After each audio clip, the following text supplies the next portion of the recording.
ज्ञानानन्दकरं प्रसन्नं ज्ञानस्वरूपं निजबोधरूपं योगीन्द्रमीड्यां भवरोगवैद्यं श्रीमद्गुरुं नित्यमहं नमामि। यस्यांके च विभाति भूधरसुता देवापगामस्तके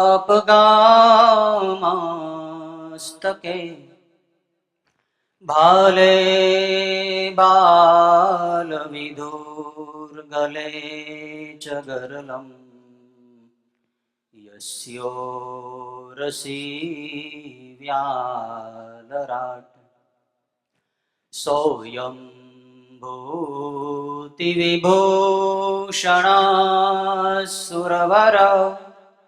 सर्वाधिप सर्वदा सर्वः सर्वगतः शिवः शशिनिभः श्रीशंकर पातु माम्।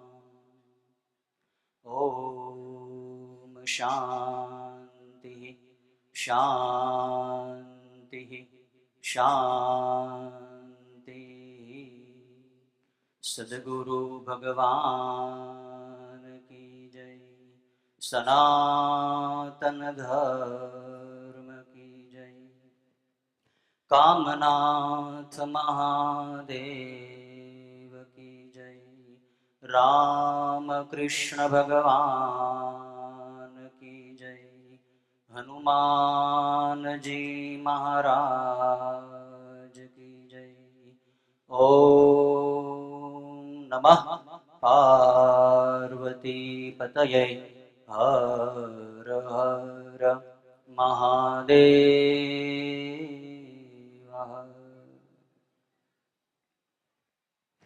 थोड़ी वार आपणे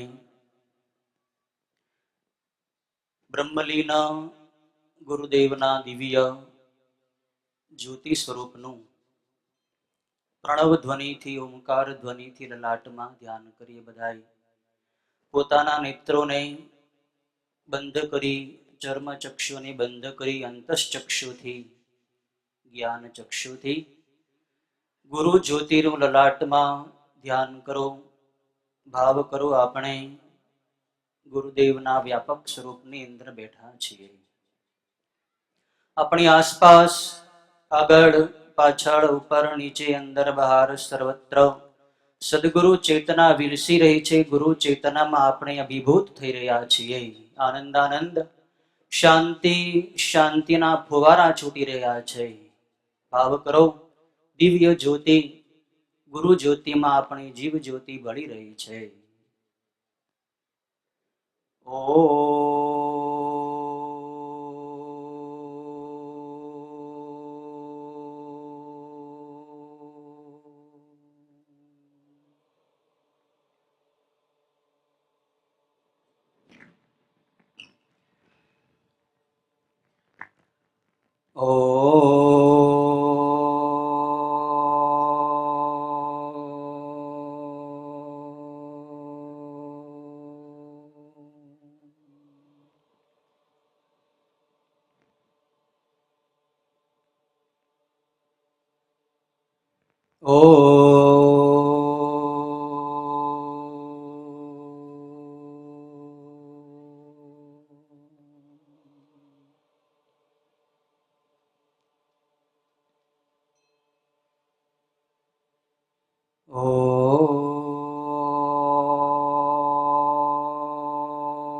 શાંતિ.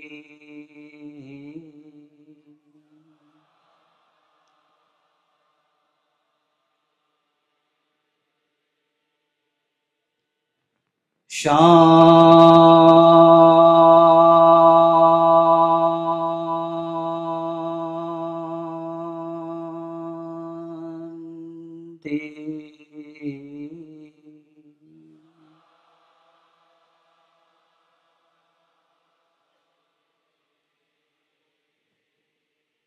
શાંતિ.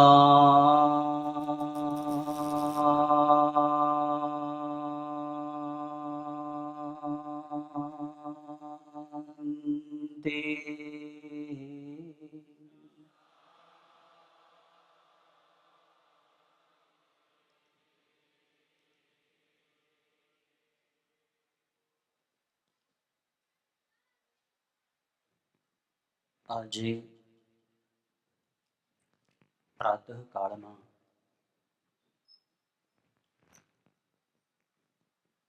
ધ્યાન દરમિયાન બ્રહ્મલીના ગુરુદેવનો આ બાળકને સંકેત મળ્યો કે આજના સત્સંગ સમારોહમાં તમામ સાધકોને મૌન ધ્યાન કરાવવાનું છે. ગુરુદેવના આ આદેશને આપણે આજે પરિપૂર્ણ કરવો છે. બધા મૌન ધ્યાનમાં તૈયાર થઈ જાઓ. ટટ્ટાર બેસો. તમારા ચિત્તને તમારા જ મસ્તકના તાળો ભાગમાં સ્થિર કરો. ભાવ કરો અંતરિક્ષમાંથી ગુરુદેવની ચૈતન્ય શક્તિનો પ્રવાહ મસ્તકના તાળો ભાગમાંથી ધીરે ધીરે ધીરે આપણી અંદર પ્રવેશી રહ્યો છે. ગુરુ ચેતનામાં ગુરુ ગંગામાં આપણે સ્નાન કરી રહ્યા છીએ. જેમ શીતળ ઠંડુ જળ તમારા મસ્તક ઉપર કોઈ રેડી તમને અંદર શેરડા પડે એવો અનુભવ તમે કરો. અંદર ગુરુ ચેતના પ્રવેશી રહી છે. શરીરના મનના બધા આવરણો નષ્ટ થઈ રહ્યા છે. આનંદ આનંદ શાંતિ શાંતિના ફુવારા છૂટી રહ્યા છે. શ્વાસ ધીરે ધીરે ધીરે ચલાવવાનો છે. તદ્દન બિલકુલ અંદરથી અને બહારથી મૌન શાંત અને અંતર્મુખ થઈ જાઓ.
શાંતિ શાંતિ શાંતિ.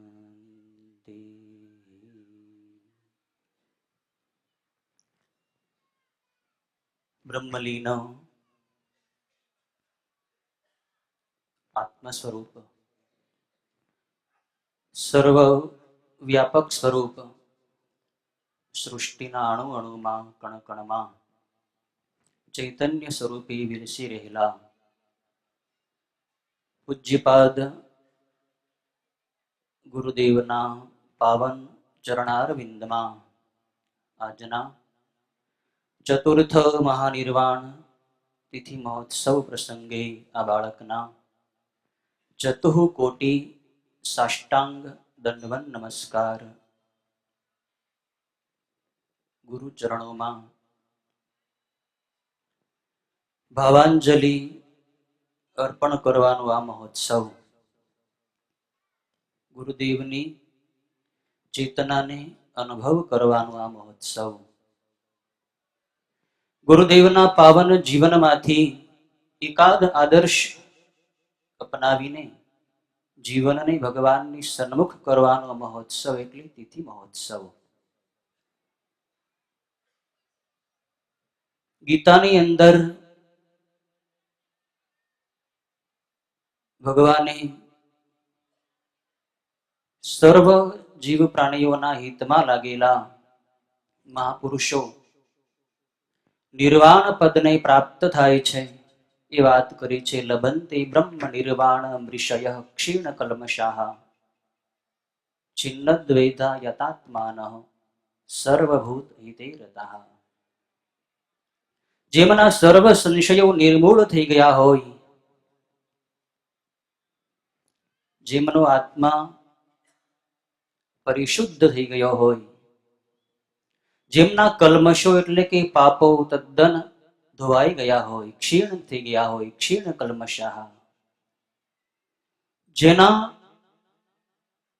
અંતરમાંથી દ્વૈત ભાવ એટલે કે રાગ દ્વેષ સુખ દુઃખ હર્ષ શોક લાભ હાનિ આ બધા દ્વંદ્વો જેના અંતઃકરણમાંથી નિર્મૂળ થઈ ગયા હોય,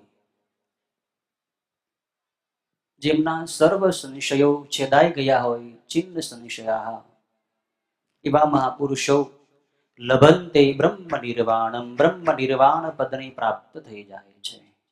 ગુરુદેવ પરમ શિવ તત્વમાં વિલીન થયા. આજે એમના 4 વર્ષો પરિપૂર્ણ થયા.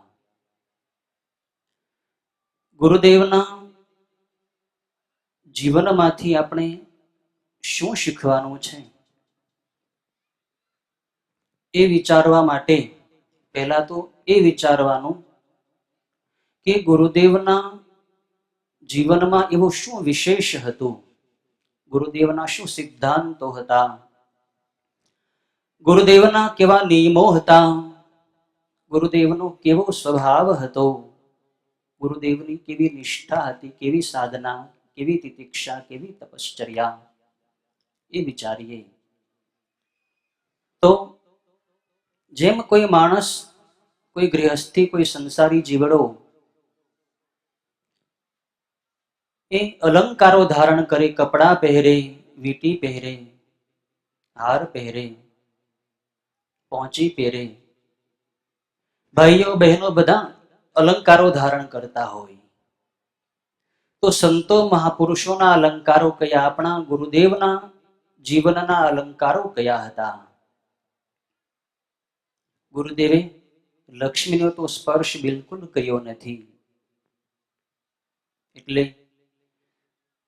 કનક અને કાંતાનો ત્યાગ પૂરેપૂરો હતો. એટલે બાહ્ય નાશવાન ઘરેણા પહેરવાની તો વાત જ ક્યાં કરવાની. ગુરુદેવના અલંકારો દિવ્ય હતા. ગુરુદેવના જીવનના અલંકારો હતા કનક અને કાંતાનો સંપૂર્ણ ત્યાગ. પદયાત્રા કરપાત્રમાં પંચગરીથી માધુકરી વૃત્તિ કરવાની, કાષ્ઠ મૌન સાધના, અપરિગ્રહ, તદ્દન નિર્લેપ જીવન હતું, નિર્વિકાર જીવન હતું, નિવૃત્તિ પરાયણ જીવન હતું. છતાં પણ માનવ સેવાની ગુરુદેવે કેટલી બધી અદ્ભુત પ્રવૃત્તિ કરી. નિવૃત્તિ પરાયણ છતાં પણ માનવ સેવાની પ્રવૃત્તિમાં ગુરુદેવે જીવન ઘસી નાખ્યું. આવા અનેક અલંકારોથી સુશોભિત આપણા ગુરુદેવનું જીવન હતું. એક એક અલંકારો ઉપર જો આપણે ચર્ચા કરીએ તો કદાચ આજના આ કાર્યક્રમનો સમય ટૂંકો પડે, પણ ટૂંકમાં આપણે વિચારશું ગુરુદેવના જીવનના અલંકારો વિશે. સૌ પ્રથમ તો ગુરુદેવનો જીવનનો અલંકાર હતો લક્ષ્મીનો ત્યાગ. ગુરુદેવે લક્ષ્મીનો સ્પર્શ નથી કર્યો. તો ભાઈ એવું શું કામ? લક્ષ્મીનો સ્પર્શ શું કામ નહીં કરવાનો? એનાથી શું થાય? લક્ષ્મીનો સ્પર્શ કરવાથી શું ગેરલાભ, ન કરવાથી શું લાભ? એના ઉપર વિચારીએ તો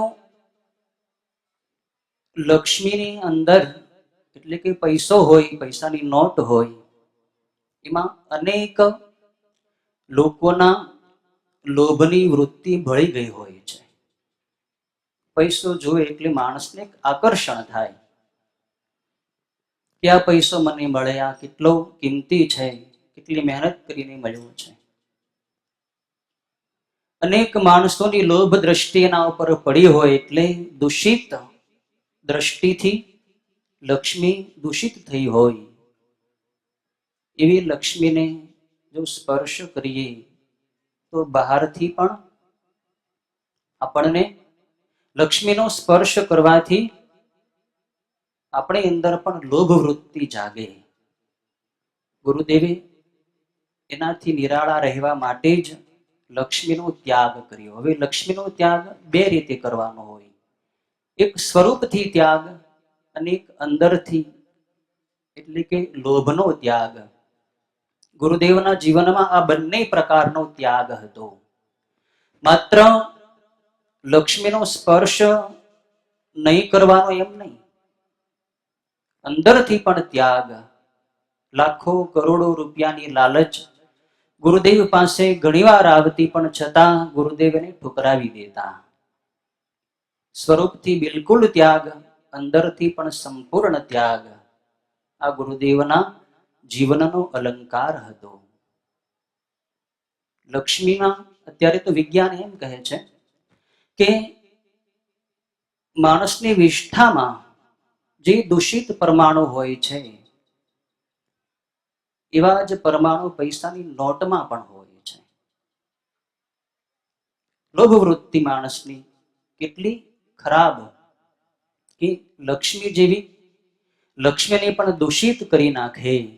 એટલે જ ગુરુદેવે સ્વરૂપથી ત્યાગ રાખેલો, ક્યારેય લક્ષ્મીનો સ્પર્શ કરવાનો નહીં. કદાચ અજાણતા સ્પર્શ થઈ જાય તો ઉપવાસ કરી લેવાનો. અને અંદરથી ત્યાગ એટલો બધો કે મોટું મોટું રજવાડું કદાચ ગુરુદેવને આપવા કોઈ તૈયાર થાય તોય ગુરુજી ઠુકરાવી દેતા. જીવન ચરિત્રમાં તમે લોકોએ અધ્યયન કર્યું હશે, રાધાબા રાણી સાહેબના કેટલા આગ્રહ હતો એમનો ત્યાં ચાપરાજપુર દરબારમાં, ગુરુદેવને હું આખો રાજમહેલ સમર્પિત કરી દઉં. ગુરુદેવે એ જ ક્ષણે મનાઈ કરી દીધી કે નહીં, આ શરીર તો બધું જ છોડીને નીકળેલું છે, ભગવાનને માટે ભગવાનની ભરોસે બેઠું છે, અને તમે આ બધી ઉપાધિ વધારવાની વાત કરો છો. સંન્યાસીઓને બિલકુલ ન શોભે. મોટા મોટા સંપ્રદાયના અધ્યક્ષ હોય, ધર્મગુરુઓ હોય, એ આખો સંપ્રદાય ગુરુદેવને સોંપી દેવા માટે તૈયાર થતા હતા. ગુરુદેવના ભજનાનંદમય, ત્યાગમય, વૈરાગ્યમય, તિતિક્ષામય જીવનથી પ્રભાવિત થઈને ઘણાય સાંપ્રદાયિક ધર્મગુરુઓ ગુરુદેવને પોતાનો આખો સંપ્રદાય સમર્પિત કરવાનો આગ્રહ કરતા, પણ ગુરુદેવે એનો પણ ત્યાગ કર્યો. કહેવાનું તાત્પર્ય ગુરુદેવનો ત્યાગ અંદરથી અને બહારથી બંનેથી હતો. ગુરુદેવના જીવનનો બીજો અલંકાર કામિનીનો ત્યાગ, સ્ત્રીનો ત્યાગ. સ્ત્રીનો ત્યાગ શું કામ? બહેનોને કદાચ એમ થાય કે અમે શું ખરાબ છે? નહીં, સ્ત્રીની પદવી તો શાસ્ત્રોમાં બહુ ઊંચી બતાવી છે.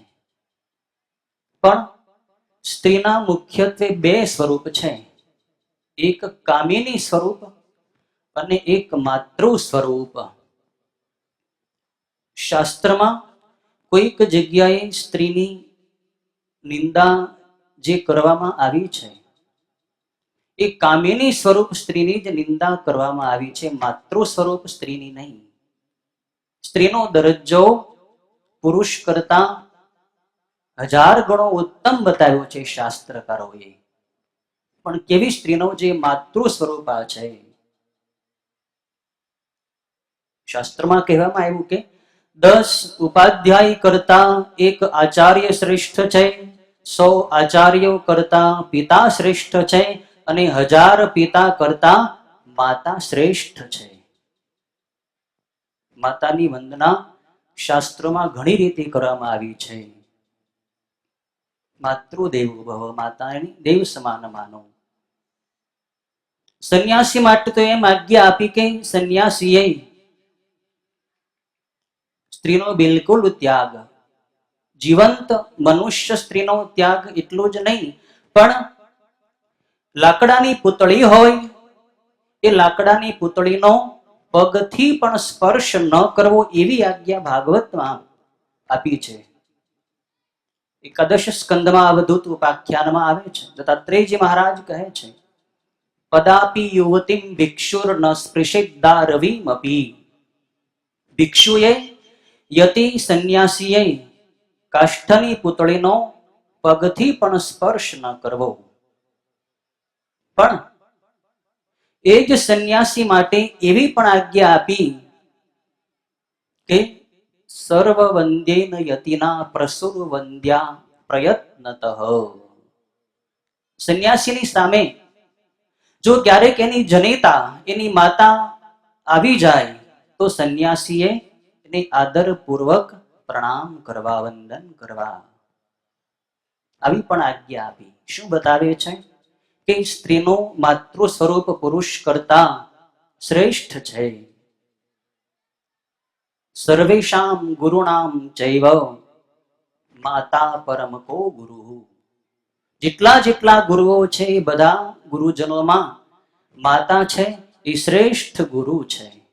નહીતર સંન્યાસી આખા જગત માટે વંદનીય છે, પણ એ જ સંન્યાસીને એની માતા જો સામે આવી જાય તો વંદન કરવા પડે, શાસ્ત્રની આજ્ઞા માનવી પડે. આટલો ઊંચો દરજ્જો માતા સ્વરૂપ સ્ત્રીનો આપવામાં આવ્યો છે. પણ આજે બહુ ખેદ સાથે અમારે સંન્યાસીઓ એમ કહેવું પડે છે કે આજની સ્ત્રી પોતાની કામિની સ્વરૂપે જ દેખાડવા માંગે છે, માતૃ સ્વરૂપે નહીં. કેવા કેવા પહેરવેશ પહેરે, બીજાના મન બગડે. કેવું જીવન, વાહન ચલાવવા, ખુલ્લા કપડા પહેરવા, જેની તેની સાથે હોટલોમાં જમવા બેસવું, અને આવા અનેક દૂષણો આજના સ્ત્રી સમાજની અંદર પેસી ગયા છે. પણ તમે તમારી મહત્તા સમજો. આજની સ્ત્રી એમ માને છે કે અમે પુરુષો કરતા નીચા થોડા છીએ, અમે થોડા આવા કપડા પહેરીએ, પુરુષો જેવા જ કપડા પહેરીએ, એની જેમ ગાડી ચલાવીએ, બજારોમાં ગમે તેમ હરીએ ફરીએ, અમે પણ સ્વતંત્ર છીએ, અમે કાંઈ પુરુષની ગુલામ નથી. તમે પુરુષની ગુલામ નથી, તમે પુરુષની માતા છો. તમારો દરજ્જો બહુ ઊંચો છે. તમારું ગૌરવ માતૃ સ્વરૂપમાં છે, મર્યાદામાં છે, શીલ ચારિત્ર્યમાં છે.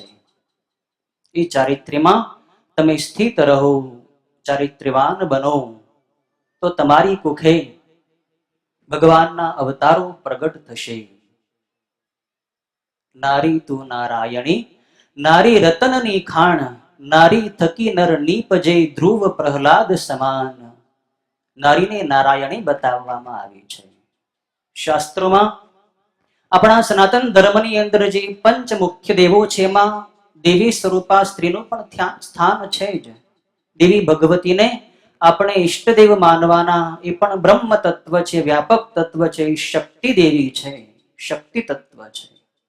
એની ઉપાસનાથી કલ્યાણ થાય. શક્તિની જરૂર બધાને પડે. કહેવાનું તાત્પર્ય છે સ્ત્રીની નિંદા નથી, પણ જે કામિની સ્વરૂપ સ્ત્રી છે એનો ત્યાગ કરવાનો છે સંન્યાસી. સંન્યાસી બહુ સંયમથી રહેવાનું. ગુરુદેવનો કેટલો સંયમ, દ્રષ્ટિમાં કેટલો સંયમ. આંખ ઊંચી કરીને સ્ત્રીની સામે જોવાનું નહીં. પરમહંસ વૃત્તિથી સર્વથી નિરાળા રહેવાનું. ગુરુદેવ પરિવ્રાજક હતા, સર્વત્ર પરિભ્રમણ કરતા, કોઈ એક સ્થાનમાં મમતા નહીં. પંચકમાં આચાર્ય શંકર કહે છે, આદ્ય જગદગુરુ શંકરાચાર્ય મહારાજ, વેદાંત વાક્યેષુ સદા રમંતો ભિક્ષાન્ન માત્રેણ ચતુષ્ટિમંતઃ અશોકવંતઃ કરુણૈકવંતઃ કૌપીનવંતઃ ખલુ ભાગ્યવંતઃ મૂલં તરોઃ કેવલમાશ્રયन्तઃ પાણીદ્વયે ભોક્તુમમત્રયन्तઃ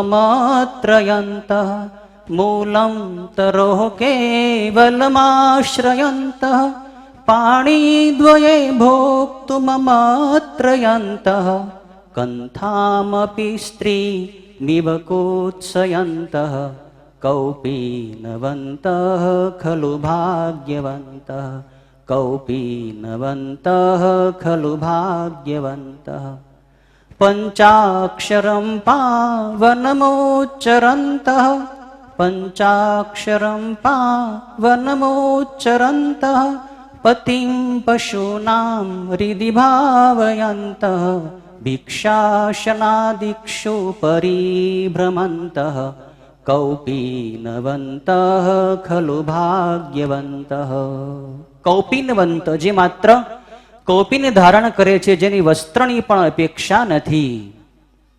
વેદાંત વાક્યેષુ સદા રમંત, વેદાંત વાક્યો તત્વમસી, અહમ બ્રહ્માસ્મિ, અયમાત્મા બ્રહ્મ, પ્રજ્ઞાનમ બ્રહ્મ, આવા વેદાંત વાક્યોનું નિધિધ્યાસન કરતા કરતા દેહમુક્ત અવસ્થામાં, આત્મસ્થ અવસ્થામાં જેવો સ્થિત હોય, ભિક્ષાની અંદર જે કાંઈ સારું ખરાબ થોડું વધારે જે કાંઈ પ્રાપ્ત થાય એમાં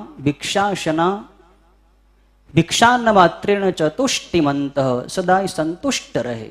જે કાંઈ મળે એમાં સદાય સંતોષ. અશોકવંત, જેને કોઈ શોક નથી. કરુણૈકવંત, જગતના તમામ જીવો પ્રત્યે જેની કરુણા ભાવ છે, દયા ભાવ છે.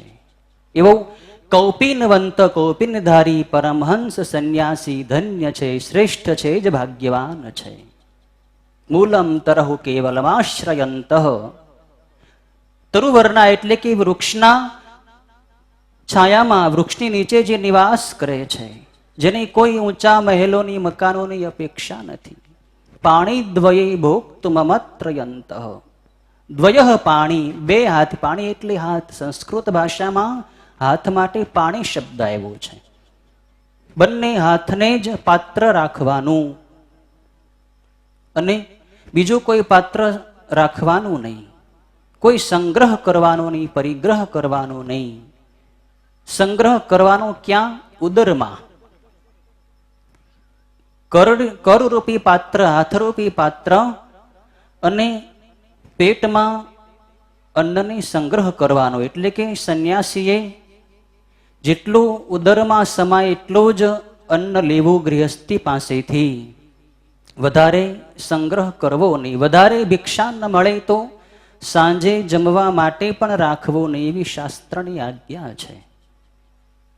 સંન્યાસી માધુકરી વૃત્તિથી જીવન નિર્વાહ કરવો જોઈએ.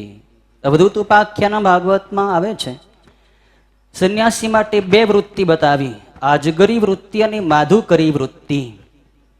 આજગરી એટલે અજગર, જેમ પોતાને સ્થાને બેઠો રહે, એ કાંઈ પ્રયત્ન ન કરે, એને આપમેળે જે કાંઈ મળી જાય એ ખાઈ લેવાનું, બાકી પડ્યું રહેવાનું. એમ અવધૂત સંન્યાસીઓ જે હોય એ ક્યાંય જાય નહીં, કોઈની પાસે કંઈ માગે નહીં, પોતાના સ્થાને જે બેઠા હોય જે કાંઈ મળી જાય એમાં સંતોષ.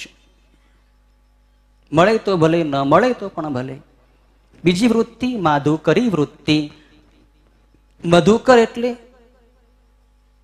ભમરો. ભમરો જેમ પુષ્પમાંથી રસ ચોંટે, અલગ અલગ પુષ્પોમાંથી રસ ચોંટે, એમ ગૃહસ્થીએ, એમ સંન્યાસીએ ગૃહસ્થીઓને આંગણેથી 5 ઘરેથી ભિક્ષા માગવી, એક ઘરેથી નહીં. એક ઘરેથી ભિક્ષા માગે તો ગૃહસ્થને કદાચ જમવામાં તાણ પડે, એકની ઉપર બધો ભાર આવી જાય. જેમ મધુમક્ષિકા પુષ્પમાંથી રસ ચૂસે પણ પુષ્પને ક્ષતિ ન પહોંચે, પુષ્પ કરમાય નહીં, એમ ગૃહસ્થીઓ પાસેથી સંન્યાસીઓ, સંતો, મહાત્માઓ ભિક્ષા લે પણ ગૃહસ્થીને કઈ તકલીફ ન પડવી જોઈએ. એટલે જ 5 ઘરેથી ભિક્ષા માંગવાનું કહ્યું છે. આવા સંન્યાસીઓ ધન્ય છે. ગુરુદેવનું જીવન આવું હતું. શાસ્ત્રની અંદર જે મર્યાદા બતાવી, સંન્યાસીઓ માટેના જે સિદ્ધાંતો, જે નિયમો બતાવ્યા, એ બધા ગુરુજી આચરતા. પંચાક્ષરમ પાવનમુચ્ચરંત, પંચાક્ષર મંત્ર ઓમ નમઃ શિવાયનો સતત ઉચ્ચાર કરતા હોય. અને પતિમ પશુનામ હૃદિ ભાવયંત, પશુપતિ મહાદેવને હૃદયમાં જે સતત ભાવપૂર્વક અનુસંધાન રાખતા હોય. ભિક્ષામાં જે કાંઈ મળે એમાં સંતુષ્ટ રહીને જગતના કલ્યાણ માટે પરિભ્રમંત, પરિભ્રમણ કરતા હોય. કૌપિનવંત ખલો ભાગ્યવંત. આવા કૌપિનધારી વિરક્ત યતિ સંન્યાસીની જય હો. ધન્યાષ્ટકમાં તો જયજીકાર કર્યો, જયતિ પરમહંસ મુક્તિ ભાવમ સમેતિ. આચાર્ય શંકર કહે છે કે જે સંન્યાસીએ, જે યતિએ મળદાની જેમ સ્ત્રીનો ત્યાગ કરી દીધો, વિષની જેમ વિષયોનો ત્યાગ કરી દીધો, અને સર્પના સંગની જેમ જનસમૂહનો જેને ત્યાગ કરી દીધો છે, એવા પરમહંસ યતિ સંન્યાસીની જય હો, જય હો. જયતિ પરમહંસો મુક્તિભાવમ સમેતિ. એવા જ ત્યાગી સંતો મહાપુરુષોની જ મુક્તિ થાય છે, મુક્તિભાવમ સમેતિ. ગુરુદેવનું જીવન કેટલું ઊંચું, કેટલું દિવ્ય, કેટલું નિરાળું જીવન. સતયુગના ઋષિઓનું જીવન ગુરુદેવે કળિયુગમાં જીવી બતાવ્યું. ગુરુદેવના જીવનના આ બધા અલંકારો, કનક અને કાંતાનો ત્યાગ, સ્ત્રીનો ત્યાગ, ગુરુદેવ કાષ્ઠમૌન રાખતા. કાષ્ઠમૌન શું કામ બોલવાનું નહીં, એમાંથી શું લાભ થાય? કાષ્ઠમૌન સાધના કોને કહેવાય? કાષ્ઠમૌન સાધનાનો અર્થ છે કાષ્ઠવત, એટલે કે જેમ કાષ્ઠને કોઈ સંવેદના ન હોય, કોઈ ભાવના ન હોય, કોઈ લાગણી ન હોય, એમ સંન્યાસીએ, સાધકે કાષ્ઠમૌન રાખવું એટલે બધી લાગણીઓ, સ્નેહ, મોહ, આસક્તિ બધાને છોડીને કાષ્ઠવત રહેવું, એટલે કે સૌથી નિર્લેપ રહેવું, કોઈની સાથે બંધાવવું નહીં, અને અંદરથી બહારથી મૌન રાખવું. કાષ્ઠમૌન સાધનામાં જન સંપર્ક બિલકુલ ત્યાગ હોય છે. જન સંપર્ક કરવાનો જ નહીં. કોઈ લોકો આપણને જોવે નહીં, આપણે કોઈને જોવાના નહીં. રાણસીકી આશ્રમે ગુરુદેવે 2 વખત 13 માસ અને 6 માસનું જે કાષ્ઠમૌન રાખેલું, એમાં આ બધા નિયમો પાળેલા. કાષ્ઠમૌનની કુટીર જે અહીંયા રાણસીકી આશ્રમે હતી, ત્યાં એ કુટીરની જે બારી હતી, એ બારીની પાછળ પણ રાડાની આમ પડદી બનાવીને રાખેલી ગામના વડીલોએ, સત્સંગીઓએ, જેથી કરીને બારીમાંથી પણ કોઈની ઉપર દ્રષ્ટિ ન પડે ગુરુદેવની, અને બહારના લોકો પણ ગુરુદેવની ઉપર દ્રષ્ટિ ન કરી શકે. બિલકુલ સંપર્ક છોડી દીધેલો. આવું કરવાથી લાભ શું? જેમ જેમ આપણે મૌન રહીએ, તેમ તેમ આપણી વૃત્તિ અંતર્મુખ થાય છે. જેમ જેમ વૃત્તિ અંતર્મુખ થાય તેમ તેમ આત્મ સ્વરૂપની આપણી નજીક જઈએ, આત્માનું જ્ઞાન થાય. આત્માનું જ્ઞાન થાય એટલે આપણા આત્માની અંદર જે દિવ્ય શક્તિ પડેલી છે એ શક્તિ જાગૃત થાય, ઉર્જા જાગૃત થાય. સાધક ઉર્જાવાન બને, શક્તિમાન બને, બધી શક્તિ પ્રાપ્ત થાય, ભૂત ભવિષ્યનું જ્ઞાન પ્રાપ્ત થાય. ગુરુદેવે આ સાધના કેટલી કરેલી, 13 માસ સુધી મૌન રાખવું એટલે કેટલી કઠિનતા. અત્યારે આપણે 2-5 મિનિટ આમ અત્યારે મૌન રાખ્યું તોય માણસો કેટલા બધા વાતો કરતા હતા. બહેનો માતાઓમાં વધારે અવાજ આવતો હતો. 2-5 મિનિટ પણ માણસ મૌન રાખી શકતો નથી. ગુરુદેવે 13 માસ સુધી કાષ્ઠ મૌન રાખ્યું. કેટલી પરાકાષ્ઠા હશે સાધનાની. કાષ્ઠ મૌન સાધનામાં અંતર્મુખ થવાનું, ધ્યાન કરવાનું. ધ્યાન કરતા કરતા એવો ભાવ કરવાનો, આપણી વૃત્તિ ત્યાં રાખવાની કે આપણી અંદર ક્યાં સંવેદના થઈ રહી છે, ક્યાં સ્પંદનો થઈ રહ્યા છે, ક્યાં ચક્રો શુદ્ધ થઈ રહ્યા છે, ક્યાં હલચલ થઈ રહી છે, અંદર શું થઈ રહ્યું છે. ધીરે ધીરે અંતર્મુખ થશો એટલે આ બધું તમને અનુભવાશે. અંદરનું જ્ઞાન થશે, બહારનું જ્ઞાન થશે, આત્મજ્ઞાન થશે. ગુરુદેવે કાષ્ઠમૌન સાધનામાં આત્મતત્વની અનુભૂતિ કરી, શિવ તત્વની અનુભૂતિ કરી. કાષ્ઠમૌન સાધના ગુરુદેવના જીવનનો અલંકાર હતો. ગુરુદેવે સાધના કરીને જે શક્તિઓ પ્રાપ્ત કરી એ શક્તિઓ ગુરુદેવ મોટા ભાગે ગુપ્ત રાખતા, ક્યારેય પ્રદર્શિત ન કરતા, બતાવતા નહીં. નહીતર કામનાથી ભરેલો આજે સમાજ એ સંતો મહાત્માઓને ભજન ન કરવા દે. ખ્યાલ આવે ને કે આ સંત આવા શક્તિવાળા છે, આવા સિદ્ધ મહાપુરુષ છે એટલે પાછળ પડી જાય. અને કામના પણ કેવી કેવી હોય, સંસારની જ કામનાઓ, સંસારની જ વાતો લઈને ગૃહસ્થીઓ સંતો પાસે આવે. ગુરુદેવ પાસે ઘણીવાર આ બધા લોકો આવતા અને કેવી કેવી વસ્તુ માંગે ગુરુજીની પાસે. મને ગુરુદેવ નોકરી મળે, મારા દીકરાના લગ્ન થાય, મારો રોગ મટી જાય, મારો ધંધો બરાબર ચાલે. શું આ માગવાનું છે? ગુરુજીની પાસેથી તમને શું મળી રહ્યું છે એ તો સમજો. ગુરુદેવ તમને હીરા મોતી આપવા માંગે છે, તમે કાચના ટુકડા માગીને ગુરુદેવની કૃપાની કિંમત ઓછી કરી નાખો છો. ગુરુદેવ શું આપવા માંગે છે? ગુરુદેવની કૃપા વરસે ને જીવ શિવ બની જાય. આ ગુરુદેવની કૃપા છે. ગુરુજીની પાસે આ માગવાનું છે. માગવાની પણ કોઈ પદ્ધતિ હોય, પ્રાર્થના પણ કોઈ પદ્ધતિથી કરવાની હોય. કદાચ માગવું જ હોય ને તો એમ માગો, ગુરુદેવ આપ મને શક્તિ આપો, એ શક્તિથી હું મારા જીવનની સમસ્યાઓ, મારા જીવનની મુશ્કેલીઓ હું પોતે જ દૂર કરી લઉં. ગુરુજીની પાસે કામ કરાવાય ન કરાવાય? આપણે ગુરુજીની પાસે કામ કરાવતા. ગુરુજી મને આ કરી દો, આ કરી દો. શક્તિ જ માગી લ્યો. ગુરુદેવ મને શક્તિ આપો, મને ચેતના આપો, મને જ્ઞાન આપો કે મારી બધી કામનાઓ જ નષ્ટ થઈ જાય, મારી બધી ઈચ્છાઓ જ નષ્ટ થઈ જાય. આ માગવાનું છે.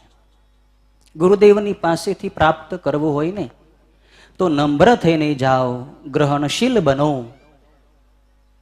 તમે અભિમાન લઈને જશો તો ગુરુજીની પાસેથી કાંઈ નહીં મળે.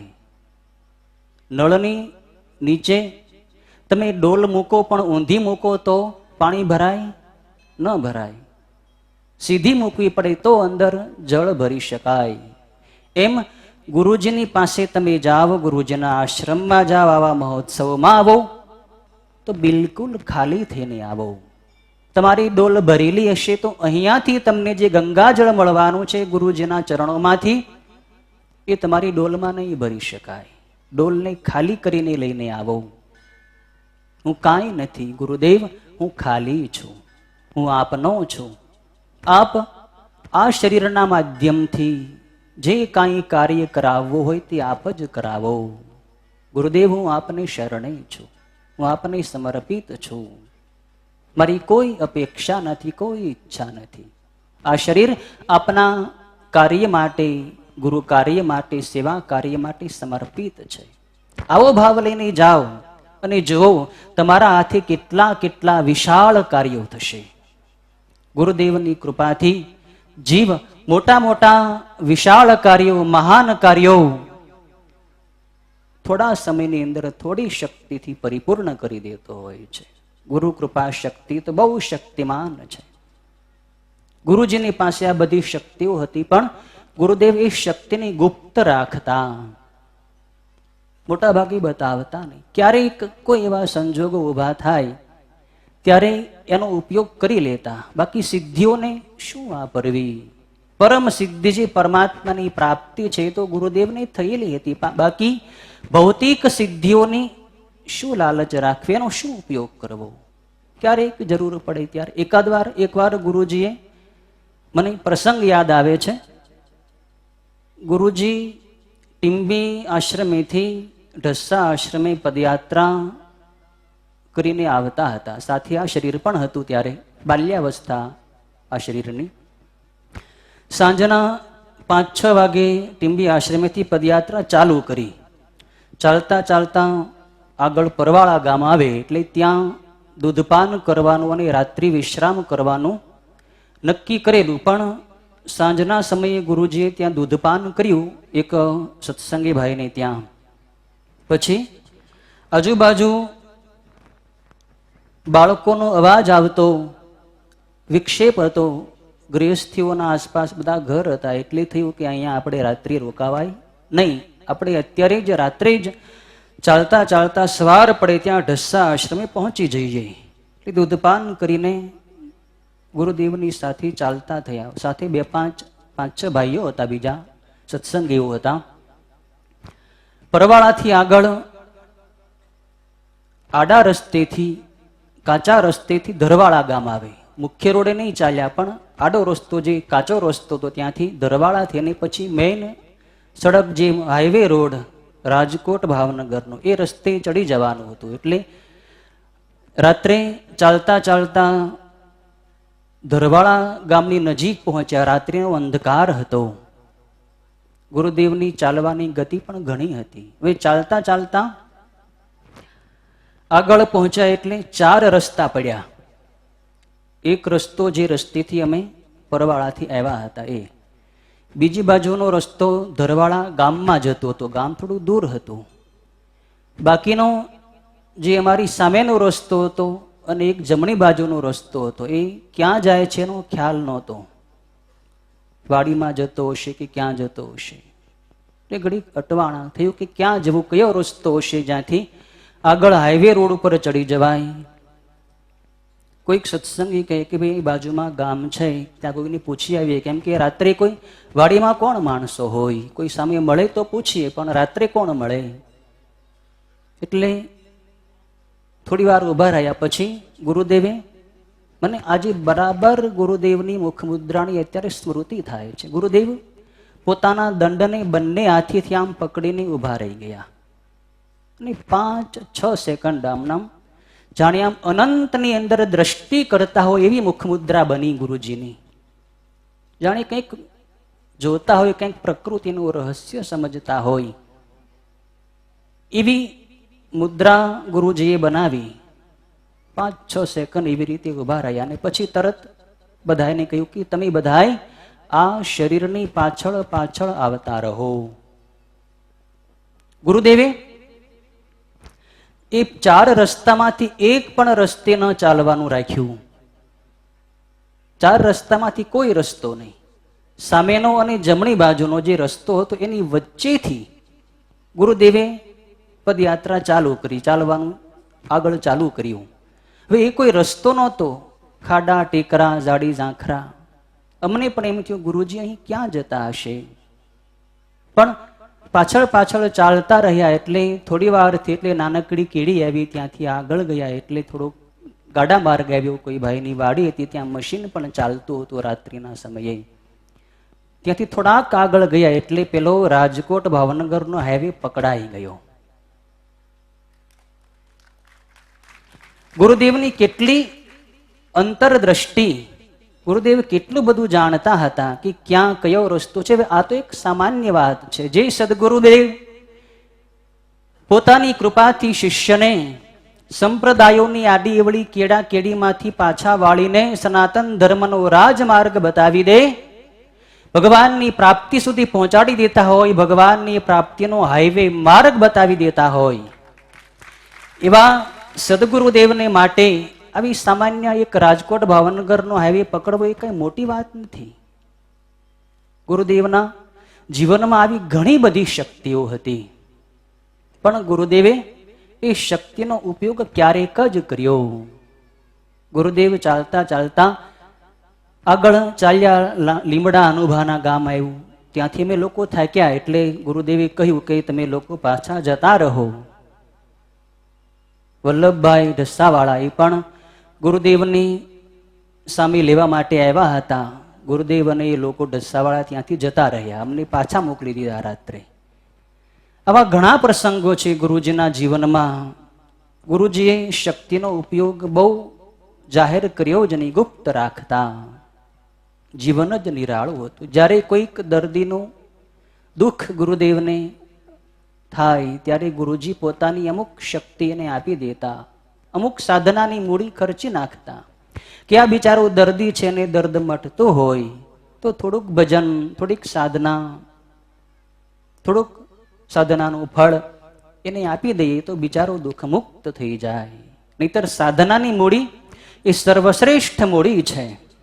લૌકિક સંપત્તિ કરતા ચૈતસિક સંપત્તિ, સાધન સંપત્તિ, ભજનની સંપત્તિ કેટલી ઊંચી, એવી ઊંચી સંપત્તિ ગુરુજીની પાસે ભરપૂર હતી. ગુરુદેવ એવા ધનાઢ્ય હતા, સાચા ધનના અધિપતિ હતા.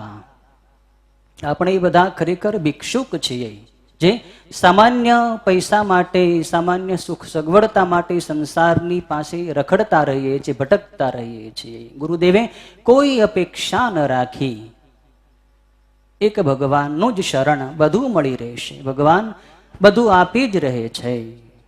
કોઈ અપેક્ષા નહીં, કોઈ કામના નહીં. સામ્યાવસ્થામાં સ્થિત રહેતા, સમભાવની અંદર સદાય સ્થિત રહેતા. ગીતામાં કહ્યું છે ને, એહૈવ તૈર્જિતઃ સર્ગો યેષામ સામ્યે સ્થિતમ મનઃ નિર્દોષમ હિ સમમ બ્રહ્મ તસ્માત બ્રહ્મણિ તે સ્થિતા.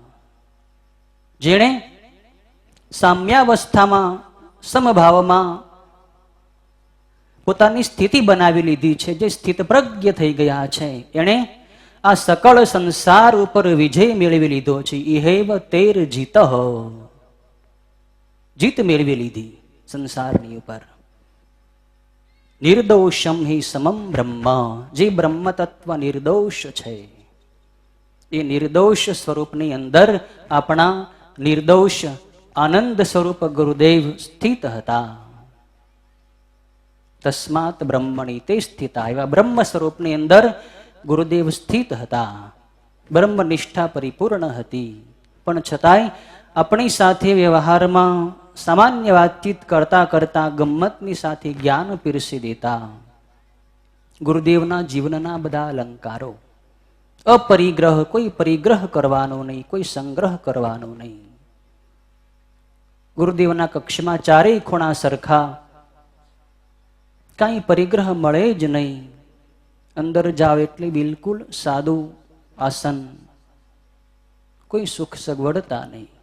કક્ષમાં અમારે કદાચ ઓચિંતો ક્યારેક જવાનું થતું ને, તોય ગુરુદેવ પોતાના આસન ઉપર આમ શાંત ભાવે બેઠા હોય, અડધી આંખો ખુલ્લી હોય, અડધી બંધ હોય, એવી મુદ્રામાં, શાંભવી મુદ્રામાં ગુરુદેવ બેઠેલા. ઘણીવાર આ શરીરની દર્શન થયેલા છે. અંદરની સ્થિતિ આખી અલગ હતી. બહાર કક્ષમાંથી પધારે ત્યારે જે કાંઈ ઉચિત વ્યવહાર હોય એ થોડો સમય કરી લેતા, વધારે સમય ભજન કરાવતા, ત્રમ્બકમનો જપ કરાવે. ભગવાનની પ્રાર્થના કરાવે, હે નાથ, હે ભોળાનાથ, હે ભોળા શંભુ, અમે આપને ભૂલીએ ને એવી કૃપા કરો. આ શરીર મારું નથી, મન બુદ્ધિ મારા નથી, ઇન્દ્રિયો મારી નથી, પ્રાણો અમારા નથી. હે મહાદેવ, આપ જ અમારા છો. આપ સિવાય આ બાળકનું આ જગતમાં બીજું કોઈ નથી. પધારો મહાદેવ, અનંત જન્મોથી આપનો આ બાળક આપનાથી વિખૂટો પડી ગયો છે. હવે આપના આત્મ સ્વરૂપમાં, શિવ સ્વરૂપમાં અમને ભેળવી દો. ગુરુજી આવી રીતે કેટલી પ્રાર્થના કરાવતા, રડતા રડતા પ્રાર્થના કરાવતા. બધા જીવ પ્રાણીઓનું હિત થાય એના માટે પણ પ્રાર્થના કરાવતા. હે પ્રભુ, જગતના બધા જીવોનું કલ્યાણ કરજો, બધાનું હિત કરજો. અમારા જીવનથી કોઈ પણ જીવ પ્રાણીનું અહિત ન થઈ જાય એવી કૃપા કરજો. ગુરુદેવની બધાયની કલ્યાણની ચિંતા હતી. શિષ્યના, સાધકના જીવનની માત્ર નહીં, એના કલ્યાણની ચિંતા ગુરુને મુખ્ય હોય છે. શિષ્ય ઉપર ક્યારેક કદાચ ગુરુદેવ કડક શાસન કરે, કડક આજ્ઞા આપે, પણ એની અંદર ગુરુજીની અંદરની કોમળતા હોય છે, એના કલ્યાણની ભાવના હોય છે કે મારો શિષ્ય, મારી શરણે આવેલો સાધક કાચો ન રહેવો જોઈએ, એનામાં એક પણ દોષ ન રહેવો જોઈએ. એને હું નિર્દોષ બનાવું, એને હું ભગવાનના આત્મ સ્વરૂપની અંદર ભેળવી દઉં, શિવ સ્વરૂપ બનાવી દઉં. એટલા માટે ગુરુજી શિષ્યને માટે જે કાંઈ કરવું પડે કરતા. તાડન કરે કે સ્નેહ કરે શિષ્યને, દરેક કાર્યમાં, દરેક ચેષ્ટામાં ગુરુજીની શિષ્ય ઉપર કૃપા જ હોય છે. ગુરુદેવનું જીવન, એના જીવનના એટલા બધા અલંકારો હતા. એક એક અલંકારો ઉપર કેટલું કેટલું બોલીએ. ગુરુદેવની માનવ સેવાની કેટલી બધી પ્રવૃત્તિ. છેલ્લી ઉંમરમાં મને યાદ છે, જ્યારે ગુરુદેવે વાહનમાં બેસવાનું સ્વીકાર્યું ત્યારે પણ 5-5 દિવસે, ક્યારેક ક્યારેક તો 3-3 દિવસે આશ્રમ બદલાવી નાખતા. અને જ્યાં પણ જાય ત્યાં માનવ સેવાની પ્રવૃત્તિ કરાવે. નાનો એવડો રક્તદાન કેમ્પ હોય, કોઈ સર્વરોગ નિદાન કેમ્પ હોય, કોઈ દંત યજ્ઞ, કોઈ નેત્ર યજ્ઞ હોય, નાનું એવું બટુક ભોજન થાય, સત્સંગ ભજન થાય. એ અવસ્થામાં પણ ગુરુજીએ ખૂબ ખૂબ પરિભ્રમણ કર્યું. નહીતર ગુરુદેવને તો કોઈ આવશ્યકતા હતી જ નહીં, અને સંન્યાસીઓને સિદ્ધાંતમાં પણ એ નથી આવતું કે કોઈ પ્રવૃત્તિ કરવાની, નિવૃત્તિ પરાયણ જીવન જીવવાનું. પણ છતાં ગુરુજીએ કર્મ કર્યું, કર્મયોગ કર્યો. ગુરુદેવે ગીતાનું કર્મયોગ જીવનમાં આચરી બતાવ્યો. ગીતામાં 18મા અધ્યાયમાં કહ્યું, નહીં દેહ ભ્રીતા શક્યમ ત્યક્તુમ કર્માણ્ય શેષતઃ યસ્તુ કર્મ ફલ ત્યાગી સ ત્યાગીત્યભિધીયતે. જે માત્ર શરીરથી કર્મ છોડી દે છે એ જ ત્યાગી નથી. નહીં દેહ ભ્રીતા શક્યમ ત્યક્તુમ કર્માણ્ય શેષતઃ. દેહધારી માટે સંપૂર્ણપણે કર્મનો ત્યાગ કરવો શક્ય નથી. શરીર હોય ત્યાં સુધી કર્મ થવાનું જ છે. કેમ કે શરીરના આવેગો હોય, શરીરને ભૂખ લાગે, તરસ લાગે, નિદ્રા આવે, હલનચલન કરાવવું પડે, કર્મ થવાનું જ છે. પણ કર્મ કરતા કરતા કર્મોના બંધનથી મુક્ત કેવી રીતે રહેવું? જે કર્મ આપણને બાંધે નહીં એ કઈ અવસ્થા છે? કર્મ મુક્ત અવસ્થા કઈ છે? કેવી રીતે મળે? તો કહ્યું, યસ્તુ કર્મ ફલ ત્યાગી. કર્મના ફળનો જેને ત્યાગ કરી દીધો છે એ જ ખરો ત્યાગી છે. કર્મનો ત્યાગ નહીં, પણ કર્મની અંદર જે દોષ છે આસક્તિનો, ફળનો, એ દોષનો ત્યાગ. કર્મ ખરાબ નથી, કર્મની આસક્તિ ખરાબ છે. ગુરુદેવે કેટલું બધું કર્મ કર્યું, પણ આસક્તિ રહિત થઈને ફલેચ્છાનો ત્યાગ કરીને કર્મ કર્યું. ગુરુદેવે આપણા ઉદ્ધાર માટે, આપણા કલ્યાણ માટે કેટલો પરિશ્રમ. નિદ્રા સાવ ઓછી, મોડી રાત્રિ સુધી સત્સંગ થતો હોય, સવારે વહેલા 3-3 વાગે જાગી જાય, 2:30 વાગે જાગી જાય. ક્યારેક ગુરુજી 2:30 વાગે પોતાના કક્ષમાંથી બહાર આવી જતા.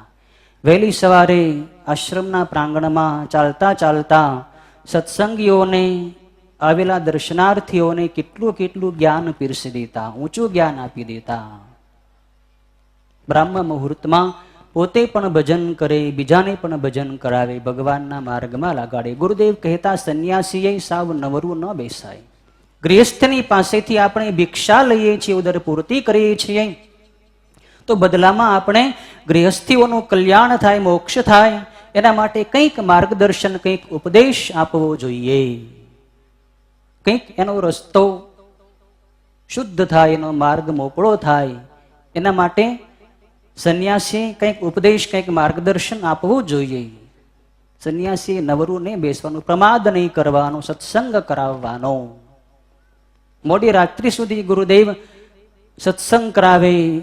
યુવાવસ્થામાં તો આખો દિવસ બહાર રહેતા, ભિક્ષા પણ બહાર કરતા, સવારનું દૂધ પણ બહાર લેતા. વળી સાંજના સમયે ચાલવા જવાનું, ચાલતા ચાલતા પણ બાળકોને, યુવાનોને, જે કોઈ સાથે બધાને ભગવાનની ભક્તિમાં લગાડે. કેટલો મોટો પરોપકાર, કેટલું મોટું દાન કર્યું ગુરુદેવે આપણને. અધ્યાત્મ દાન, જ્ઞાન દાન, મોક્ષ દાન. ગુરુદેવ ખરા દાતા હતા, મોક્ષ દાતા. જેણે મોક્ષ આપણને આપ્યો, જેણે આપણને ભક્તિનો માર્ગ બતાવ્યો, આપણો મોક્ષ થાય, આપણું કલ્યાણ થાય, એની માટેનો માર્ગ બતાવી દીધો. કોઈ દાતા આપણને દાન આપે, કોઈ ધનવાન દાન આપે તો શું આપે? લક્ષ્મી આપે, થોડોક પૈસો આપે, થોડી ઘણી જમીન આપે, કંઈક પોતાની ફેક્ટરીમાં ભાગ આપે, એથી વિશેષ શું આપી શકે? પણ ગુરુદેવ જ્યારે કૃપા કરે ત્યારે મોક્ષ પ્રદાન કરે. ગુરુદેવ મોક્ષ પ્રદાતા છે. એટલે જ કહ્યું, નમામિ સદગુરુમ શાંતમ પ્રત્યક્ષમ શિવરૂપિણમ શિરસા યોગ પીઠસ્થમ મુક્તિ કામાર્થ સિદ્ધિદમ. મુક્તિ સ્વરૂપ જે મુક્તિ શિષ્યને આપે છે એવા ગુરુદેવ, જે યોગ સિદ્ધ છે, જે તત્વનિષ્ઠ છે, એવા ગુરુદેવને વંદન હો. ગુરુદેવના જીવન વિશે બોલીએ તો ઘણા ઘણા દિવસો પણ પસાર થઈ જાય, એક એક અલંકારો ઉપર. ગુરુદેવને પ્રકૃતિ સાથે કેટલો બધો પ્રેમ હતો. વૃક્ષોનું જતન કરવાનું, ગાયોની સેવા કરવા માટે ગુરુદેવ કેટલું કહેતા, તમે ગાયોને સાચવો. ટીમ્બી હોસ્પિટલમાં ગુરુજીની કૃપાથી ગૌશાળા પણ ચાલુ થઈ. ગૌ સેવા માટે લગભગ દરેક મહાપુરુષોએ કંઈક ને કંઈક પ્રયત્નો કર્યા જ છે. ગુરુદેવ પણ ગૌ સેવાનું ખૂબ માર્ગદર્શન આપતા. તમે ગાયોની સેવા કરો, ગાય આપણી માતા છે, ગાયને વંદન કરો. આજે દુઃખ સાથે મારે સંન્યાસીઓએ કહેવું પડે છે કે ગાયો બિચારી કેટલી રખડે છે, અનાથની જેમ. જે આપણી માતા છે, બજારોમાં કેટલી ભટકે, પ્લાસ્ટિક ખાય ને કેટલા રોગો થાય. માણસો એ પણ સમજતા નથી કે આવું આપણે બહાર કચરો તો આવો ન ફેંકીએ, જેથી કરીને આપણી માતાને આવો રોગ ન થાય. ગાય એ વધારાનું કોઈ પ્રાણી નથી. ગાયની અંદર તમામ દેવતાઓનો વાસ છે, 33 કરોડ દેવતા. ગાય કદાચ દૂધ ન આપે ને તો પણ એના શ્વાસ પ્રશ્વાસથી પણ આપણા કેટલા બધા રોગો મટી જાય છે. કોરોના કાળમાં ઘણા લોકોના ઘરે, જેને જેને ઘરે ગાય બાંધેલી હતી, એના ઘરે કોરોનાનો પ્રવેશ થયો નથી, એના ઘરમાં કોઈ પણ સભ્યને કોરોના થયો નહીં. એવા ઘણા દાખલાઓ બન્યા. ગાય કેટલી ઉપયોગી છે. ભલે દૂધ ના આપે પણ એક ગાય તમારી 20 વીઘા જમીનને સાચવી લે છે. પોતાના ગોબરથી, ગોમૂત્રથી ગાય રાખો. ગાયનું પાલન કરવું એ તમારો ધર્મ છે, કૃષિકારોનો, ખેડૂતોનો. કૃષિ ગૌરક્ષ વાણિજ્યમ વૈશ્ય કર્મ સ્વભાવજમ. ગાય જો નષ્ટ થશે, ગાયનો વંશ નષ્ટ થશે, તો ભારતીય સંસ્કૃતિ રહેવાની નથી. ભારતીય સંસ્કૃતિ નષ્ટ થઈ જશે. ગાય, ગીતા, ગુરુ અને ગંગા આ 4 સનાતન ધર્મની સંસ્કૃતિના આધાર સ્તંભ છે. ગાયનું જતન કરો, ગંગાજળનું રોજ પાન કરો, સદગુરુની સેવા કરો, ગુરુજીનું સાનિધ્ય રાખો જીવનમાં એકાદ, અને રોજ ગીતાના એકાદ શ્લોકનો તો પાઠ કરો જ. ગીતા આપણી માતા છે. ગીતા સમગ્ર માનવ જાતિના કલ્યાણનો ઉપદેશ આપે છે. ગીતાનો ગ્રંથ જે ઘરની અંદર આમ નામ પડ્યો હોય ને, પડ્યો ઘરનું કલ્યાણ કરે છે. જે ઘરની અંદર ગીતાનો ગ્રંથ હોય ત્યાં કળિયુગ આવી શકતો નથી, ત્યાં પાપ ટકી શકતું નથી. ગીતાના એક અધ્યાયનો રોજ પાઠ કરો. ગુરુજીનું જીવન એ જ એમનો સંદેશ હતો. ગુરુદેવના જીવનમાં માનવ સેવાની પ્રવૃત્તિ જ માત્ર નહીં, પ્રકૃતિનું જતન કરવાની પણ ભાવના હતી. વૃક્ષો, જેમ કૌશિકભાઈએ વાત કરી, રાણસીકી ગામમાં, રાણસીકી આશ્રમમાં જે અત્યારે વૃક્ષો છે, એ વૃક્ષો ગુરુજીએ જે વાવેલા, અને ગુરુજીએ ડંકેથી પાણી સિંચીને પોતે ડોલ ઉપાડીને એ વૃક્ષોને જળ સિંચ્યું હતું. આશ્રમમાં, કોઈ પણ આશ્રમમાં ક્યાંય નાનું મોટું બાંધકામ કરવાનું હોય અને બરાબર વૃક્ષ ક્યાંય આડું આવતું હોય, નડતું હોય, તો ગુરુદેવ એ વૃક્ષને બચાવી લેતા. થોડી ઘણી ડાળ કદાચ છેદવી પડે, તોડવી પડે તો તોડી નાખો, પણ વૃક્ષ ન કાઢો. વૃક્ષનું જતન કરો. પ્રકૃતિનું મુખ્ય અંગ છે વૃક્ષો. વૃક્ષો આજે બેફામ રીતે કપાય છે. વાવવાના ઘણા કાર્યક્રમો થાય છે, પણ વાવ્યા પછી લોકો એને ઉછેરતા નથી, એની જાળવણી કરતા નથી. વાવ્યા પછી એને પાણી પાવાનું, ગોળવાનું, નીંદવાનું, ખડ કાઢવાનું બધું ધ્યાન રાખવું, ત્યારે એ વૃક્ષ મોટું થાય. વૃક્ષ વાવીને વૃક્ષારોપણના કાર્યક્રમો કરીને ફોટા પડાવીને કાંઈ વળવાનું નથી. વૃક્ષનું જતન કરો, પાછળ મહેનત કરો. એક પ્રસંગ યાદ આવ્યો. ગુરુદેવ આ શરીર ત્યારે સાથે હતું. કુકાવાવ આશ્રમે જવાનું થયેલું. ચોમાસાનું વાતાવરણ, વરસાદ ખૂબ પડેલો. કુકાવાવ આશ્રમે અમે પહોંચ્યા એટલે આશ્રમમાં કોઈ સત્સંગીઓ તો હતા નહીં. સત્સંગીઓને એમ કે ગુરુજીની હજી આવવાની વાર હશે, એટલે આશ્રમમાં બીજું કોઈ હતું નહીં. ગાડીવાળા ભાઈ પણ ગુરુદેવને આશ્રમે પહોંચાડી પછી જતા રહેલા. પણ આશ્રમના વૃક્ષોના ખામણામાં પાણી ભરેલું. વરસાદ વરસેલો એટલે ખામણામાં, બધી ક્યારામાં પાણી ભરેલું હતું. એટલે ગુરુજીએ તરત આ શરીરને કહ્યું કે કંઈ કોદાળી કે એવું પડ્યું હોય તો કંઈક તપાસ કરીને મળે તો. હવે ગુરુજી કુકાવા આશ્રય પહોંચ્યા એટલે કામ હોય આ શરીરને કે ગુરુદેવના રૂમમાં, કક્ષમાં બધી વ્યવસ્થા કરવાની, વસ્તુ ગોઠવવાની, સાફ સફાઈ, કંઈક આડીઅવળી વસ્તુ પડી હોય તો બરાબર ગોઠવવાની. ગુરુજી કે બધું પછી, પેલા તું કોદાળી લઈ લે, ક્યાંક ગોત. એટલે એક કોદાળી મળી અને કહ્યું કે આ ખામણામાં જે પાણી ભરેલું છે ને, કોદાળી વડે એમાંથી આમ ગોળો, ભલે પાણી ભરેલું રહ્યું અંદર, પણ એમાંથી માટી ઊંચી નીચી કરના ગારાને, એટલે પાણી બધું અંદર મરી જશે. 1 કલાક સુધી ગુરુજીએ માથે ઉભા રહીને આ શરીર પાસે એવી રીતે પાણી ભરેલા ક્યારાને ગોળાવ્યા. પછી સત્સંગીઓ આવ્યા, પછી બધી વ્યવસ્થા, પછી બીજું બધું કામ. આ વૃક્ષો છે, આ ખારી ભૂમિમાં માંડ આ વૃક્ષો થયા છે. પાણી વધારે ભરેલું રહે તો મૂળિયા સડી જાય, વૃક્ષ બળી જાય. આનું જતન કરવું જોઈએ. ગુરુજીની પોતાની વ્યવસ્થા કરતા પણ વૃક્ષોનું જતન વધારે વહાલું હતું. ગુરુદેવના પવિત્ર જીવન સિદ્ધાંતોને આપણે આજે ચતુર્થ મહાનિર્વાણ તિથિ મહોત્સવ પ્રસંગે સ્મરણ કરીએ. ગુરુદેવને પોતાના જીવનમાંથી આદર્શ, ગુરુદેવના જીવનમાંથી આદર્શ એકાદ ગ્રહણ કરીએ અને ગુરુજીની પાસે આજે એવી પ્રાર્થના કરીએ કે ગુરુદેવ, આપના દિવ્ય જીવનમાંથી એકાદ આદર્શ અમે જે ગ્રહણ કર્યો છે એ આદર્શને જીવનભર પાળવાની અમને શક્તિ આપજો. હે ગુરુદેવ, આપ અમારી અંદર રહેલા દોષો, દુર્ગુણો, દુર્ભાવો, દુર્વિચારોને નષ્ટ કરો. સદગુણો, સદભાવો, સદવિચારોથી, સત્કર્મોથી અમને ભરી દેજો. ગુરુદેવ, આપના પાવન ચરણારવિંદમાં આજે અમારી ચતુર્થ નિર્વાણ તિથિ મહોત્સવ પ્રસંગે ભાવ પુષ્પાંજલિ, શ્રદ્ધાંજલિ અર્પણ કરવી છે. તો એ શ્રદ્ધાંજલિ માત્ર વાણીથી નહીં, પણ એકાદ સદગુણથી, એકાદ નવા નિયમથી, અધ્યાત્મના અમે આપને અર્પણ કરીએ છીએ. ગુરુદેવ, અમે આજથી વ્યસન નહીં કરીએ, આજથી 5 માળા કરતા હશું તો 10 માળા જપશું, રોજ ભગવાનનું ધ્યાન કરશું, અડધી કલાક ધ્યાન કરશું, રોજ સત્સંગ કરીશું, રોજ અડધી કલાક શાસ્ત્ર વાંચન કરીશું, ગીતાનો પાઠ કરીશું, રોજ શિવની પૂજા કરીશું, રોજ માનસ પૂજા કરીશું. એકાદ એવો સદગુણ ગુરુદેવને આજે પુષ્પાંજલિ શ્રદ્ધાંજલિ અર્પણ કરવા માટે એકાદ સદગુણ અપનાવો જીવનમાં.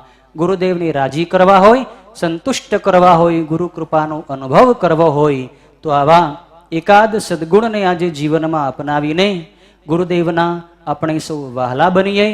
આજના ચતુર્થ નિર્વાણ તિથિ મહોત્સવ પ્રસંગે ગુરુદેવના ચરણોમાં ચતુઃકોટી સાષ્ટાંગ નમસ્કાર પૂર્વક સર્વે ગુરુ ભક્તો, સર્વે સત્સંગીઓ સૌનું કલ્યાણ થાય, સૌનો વિકાસ થાય, સર્વાંગીણ વિકાસ થાય એવી ભગવાનને અને ગુરુજીની પ્રાર્થના. ઓમ પૂર્ણમદઃ પૂર્ણમિદં પૂર્ણાત પૂર્ણમુદચ્યતે પૂર્ણસ્ય પૂર્ણમાદાય પૂર્ણમેવાવશિષ્યતે. ઓમ શાંતિ શાંતિ.